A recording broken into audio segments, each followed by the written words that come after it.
وَلَا تَهِنُوا وَلَا تَحْزَنُوا وَأَنْتُمُ الْأَعْلَوْنَ۔ مسلمانوں سستی نہ کرو، غم نہ کھاؤ، ارے تم ہی غالب رہو گے، تم ہی غالب رہو گے۔ کب غالب رہو گے؟ الہ العالمین ہم کب غالب رہیں گے؟ آج دنیا کی حالات کو دیکھتے ہیں تو سمجھ میں آتا ہے کہ مسلمان کی حالت ایسی ہو گئی ہے کہ اب لگتا نہیں ہے کہ مسلمان غالب ہو سکیں گے۔ جگہ جگہ پہ مسلمانوں کو پیٹا جاتا ہے، مارا جاتا ہے، تڑپایا جاتا ہے، اور حد تو یہ ہے کہ آج فلسطین کی سرزمین کا آپ نظارہ کریں، موبائل میں دیکھنے والے لوگوں کے آنسوؤں کو آدمی روک نہیں پاتا ہے۔ جب فلسطین کی سرزمین کو اپنے دل کی نگاہوں سے دیکھتا ہے، الہ العالمین یہ قوم اتنی زیادہ اب نیچے جانے لگی ہے، یہ آگے کس طرح سے بڑھے گی؟ جبکہ خدا کا اعلان ہے مسلمانوں سستی نہ کرو، غم نہ کھاؤ، وَأَنْتُمُ الْأَعْلَوْنَ، ارے تم ہی کامیاب رہو گے، تم ہی سرخرو رہو گے، تم ہی سپر پاور رہو گے۔ الہ العالمین کب سپر پاور رہیں گے؟ تو رب تعالیٰ ایک کنڈیشن لگایا ہے، ایک شرط لگایا ہے۔ خدا نے کہا ان کنتم مؤمنین، اگر ایمان کی دولت تمہارے ساتھ رہے گی تو یہ دنیا والے آج ظلم کرنے پہ آئے ہیں تمام چھٹتے چلے جائیں گے اور تمہاری سرخروئی کا پرچم بلند ہوگا۔ آپ دیکھیں فلسطین کی سرزمین کو، آپ دیکھیں ایک اور میں مسلمانوں کے اوپر ظلم ہونے والی داستان کو، آپ دیکھیں مسلمانوں کی حالات جو برما میں ہوئی، یہ سب جب ہماری نظروں کے سامنے آتے ہیں تو لگتا ہے کہ مسلمان اٹھ نہیں پائیں گے، لیکن خدا کے اس فرمان کو اگر آپ نے دل میں لکھ لیا اور یاد رکھا تو خدا نے یہ وعدہ کیا ہے اگر ایمان کی دولت تمہارے ساتھ رہے گی تو انشاءاللہ کامیابی تمہیں ملے گی، دنیا کا سپر پاور تم۔ آج رشیا کوشش کر رہا ہے کہ سپر پاور ہو جائے، امریکہ کوشش کر رہی ہے کہ سپر پاور ہو جائے، برازیل کوشش میں ہے، انگلینڈ کوشش میں ہے، چائنا کوشش میں ہے، لیکن کوئی بھی اپنی کوشش میں اس وقت تک کامیاب نہیں ہو سکتا ہے۔ اور حقیقت تو یہ ہے، حقیقت سپر پاور کی کرسی اللہ نے امریکہ والوں کے لیے نہیں بنایا ہے، سپر پاور کی کرسی اللہ رب العزت نے انگلینڈ والوں کے لیے نہیں بنایا ہے، سپر پاور کی کرسی اللہ رب العزت نے رشیا والوں کے لیے، امریکہ والوں کے لیے نہیں بنایا ہے۔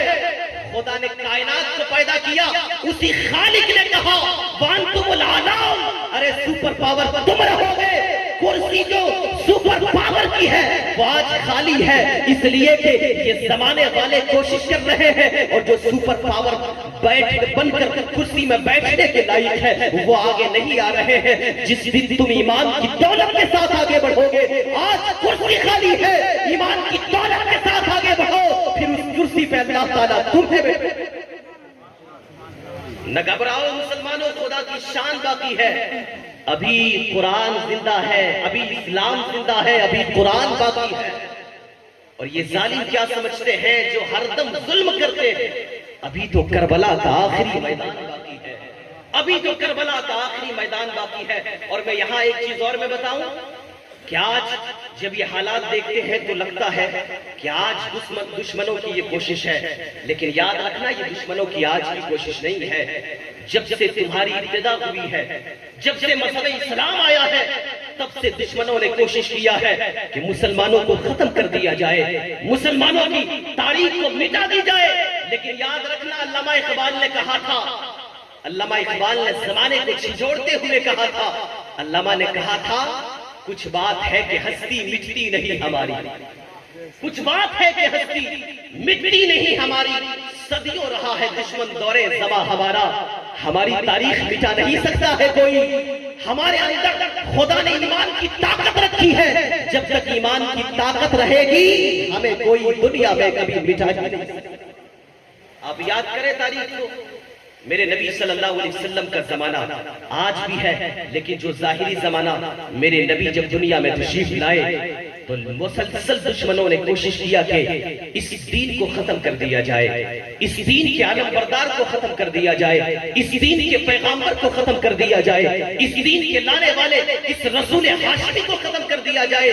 میرے نبی نے پہلا سال اپنی دعوت و تبلیغ کو لوگوں میں پھیلایا، جن کو ماننا تھا مان گئے، جن کو نہیں ماننا تھا دشمن ہو گئے اور اپنے اپنے لوگ بیگانے ہو گئے۔ میرے نبی نے پہلا سال اپنی نبوت کا چرچا کیا، دوسرا سال اپنی نبوت کا چرچا کیا، کرتے چلے گئے۔ جن کو ماننا تھا حضور کریم صلی اللہ علیہ وسلم کے دامن سے جڑتے چلے گئے۔ جب ساتویں نبوی آئی، جب 7واں سال آیا، میرے مصطفیٰ کی اس پربہار زندگی کا 7واں سال، تو کفار و مشرکین نے فیصلہ کیا کہ اب اس رسول ہاشمی کو روکا جائے، اس لیے کہ اب عمر بھی ان کے دامن سے جڑ چکے ہیں، امیر حمزہ بھی ان کے دامن سے جڑ چکے ہیں۔ اگر نہیں روکو گے تو پھر اس مذہب کو روک نہیں پاؤ گے۔ اور حقیقت میں دشمنوں نے مٹانے کی کوشش کی تھی اس زمانے میں، کیا آج تک کوشش کر رہے ہیں، قیامت تک کوشش کرتے رہیں گے۔ تم ایمان کے ساتھ رہو، پھر دیکھنا قیامت کی صبح تک اللہ تعالیٰ تیری نسل کو تیری نسل کو برقرار فرمائے گا۔ اب دیکھیں میرے نبی نے 7ویں نبوی میں جب اپنی نبوت کا پیغام پہنچایا تو کفار و مشرکین نے ارادہ کیا کہ ان کی دعوت کو روکا جائے۔ جناب ابو طالب جو میرے آقا علیہ السلام کے چچا تھے، ان کو بلایا اور کہا کہ آپ کا بھتیجا اپنی نبوت کا پرچار کرتا ہے، ہم لوگوں کے آبا و اجداد کے خداؤں کا انکار کرتا ہے، ایسا کریں آپ اپنے بھتیجے کو روک دیں، اگر نہیں روکو گے تو پھر بڑا قدم اٹھائیں گے۔ جناب ابو طالب نے کہا اچھا بڑا قدم اٹھانا چاہتے ہو، رک جاؤ میں اپنے بھتیجے سے بات کرتا ہوں۔ میرے آقا کے پاس آ گئے، کہا بھتیجا تم اپنی دعوت روک دو، اپنے پیغام کو روک دو۔ میرے آقا نے کہا میرے چچا مجھے تو خدا نے اسی لیے بھیجا ہے نا، مجھے تو خدا نے اسی لیے بھیجا ہے کہ میں اپنی دعوت کو جاری رکھوں۔ اور میرے چچا یاد رکھنا، آج عرب کے مشرکین روکنے کی کوشش کر رہے، کرنے دیجیے آپ، خدا نے مجھے اس دعوت کو دے کر بھیجا ہے۔ اب یہ معاملہ ہر اس گھر تک پہنچے گا جہاں تک دن اور رات پہنچے، جہاں تک دن اور رات پہنچے وہاں تک یہ معاملہ پہنچے گا، یہ دین پہنچے گا۔ میرے مصطفیٰ رکنے والے کب تھے؟ اسی لیے تو شاعر نے کہا ہے وہ شمع کیا بجھے جسے روشن خدا کرے۔ میرے قریب آقا نے اپنی دعوت کو جاری رکھا، دشمنوں نے کہا کہ روکا جائے، سب ایک جگہ جمع ہو گئے۔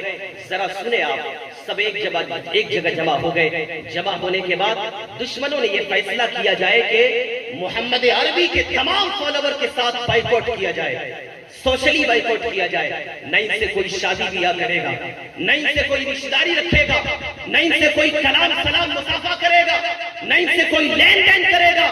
ان کے اور ہمارے درمیان کے تمام تعلقات کو ختم کر دیے جائے۔ دشمنوں نے، کفار و مشرکین نے یہ معاہدہ کیا، کاغذ پہ لکھا اور لکھنے کے بعد اس کاغذ کو کعبہ کے اندر چسپا کر دیا، کعبہ کے اندر چسپا کر دیا۔ چسپا کرنے کے بعد جناب ابو طالب میرے مصطفیٰ کریم علیہ الصلوۃ والتسلیم کو لے کر، تمام خاندان والوں کو لے کر ایک گھاٹی میں چلے گئے اور وہاں جا کر رہنے لگے۔ کوئی کلام نہیں کرتا تھا، کوئی سلام نہیں کرتا تھا، کوئی مصافحہ نہیں کرتا تھا، تمام تر تعلقات بند تھے۔ ویسے لمحات میں آپ یاد رکھیں 3 سال نہایت ہی مشکل کے دور گزرے، کوئی پوچھنے والا نہ تھا۔ اب یہاں آپ کو میں بتانا چاہ رہا ہوں کہ مسلمانوں، آج اگر فلسطین میں کھانا اور پانی کو بند کیا گیا ہے تو یہ کوئی نیا نہیں ہے، یہ ہم لوگوں کی تاریخ ہے، یہ ہم لوگوں کی تاریخ ہے۔ اگر ہم لوگوں کے اوپر ظلم ہو رہا ہے تو یہ کوئی نئی بات نہیں ہے، ہمارے آباء و اجداد کے ساتھ یہ پیش آ چکا ہے۔ میرے مصطفیٰ علیہ الصلوۃ والتسلیم 7ویں نبوی میں جب داخل ہوئے، کفار و مشرکین نے روک دیا، سوشلی بائیکاٹ کر دیا، نہ کوئی لین دین کرتا ہے، نہ کوئی شادی بیاہ کرتا ہے، چیزوں کی خرید و فروخت رک گئی ہے۔ اب میرے آقا علیہ السلام اپنے خاندان والوں کے ساتھ شیب ابی طالب میں جا کے پناہ گزین ہو گئے۔ کوئی پوچھنے والا نہیں ہے، کوئی کھانا دینے والا نہیں ہے۔ چھوٹے چھوٹے بچے بلک بلک کر روتے ہیں، ابا کو بھیجتے ہیں۔ جب ادھر سے خالی واپس آتے ہوئے دیکھتے ہیں بچے تو اور ان لوگوں کے رونے میں اضافہ ہو جاتا ہے۔